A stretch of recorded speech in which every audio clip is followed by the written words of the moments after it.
উদ্দেশ্য কি জেনে নিই। তর্পণের মূল উদ্দেশ্যগুলো কি? ঋগ্বেদ ও গরুড় পুরাণ বলছে পিতৃঋণ মোচন। প্রতিটি মানুষ জন্মের সময় তিনটি, জানেন কি তর্পণ আসলে আপনাদেরই সুরক্ষা দেয়, আপনাদেরই সুরক্ষা কবচ হল তর্পণ।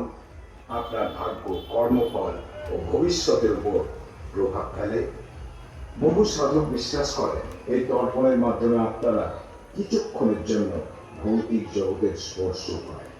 নির্দিষ্ট দিনে গঙ্গার ঘাটে বা অন্যত্র বহু মানুষের তর্পণ মন্ত্রধ্বনি এক অদ্ভুত ভাইব্রেশন সৃষ্টি করে।